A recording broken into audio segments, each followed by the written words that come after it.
tatlong araw ko ibinabad eh. Kuya, May sabon pa. naging powder ang ano, damit. Talastas niya no. Eh yung Bawal gamitan ng chlorine yon.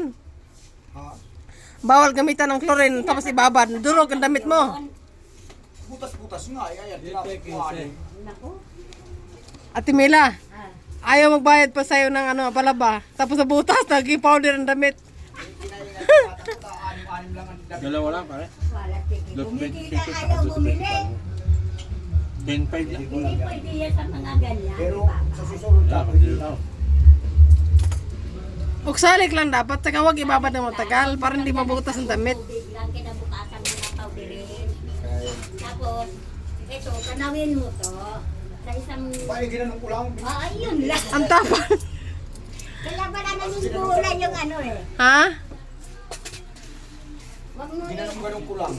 Butas talaga ang damit. Biruin mo, Kaso butas, ginanong ko. ilang araw ang babad mo sa... Tatlo? Pagbalik mo, powder na. Hindi ko na yan. Madaming ipis. Wala naman kako ipis. Bumili ka ng alkampur.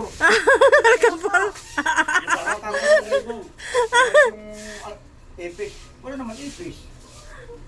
Sampayan naman. Sabi ko, wala itong hanger na ito.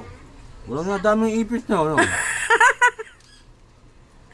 Ay, naku, pinapatawa mo talaga ako, kuya.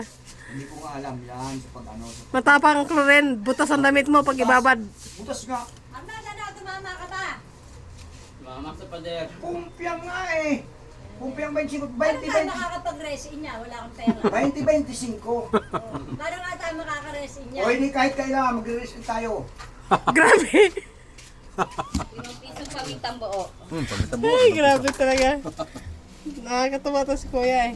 Nagbaba daw sa damit sa chlorine. Halagang size ba? 3 days, pagbalik na butas. pagbalik na butas. Loka. Ito ang ipis. Puti-puti ganyan.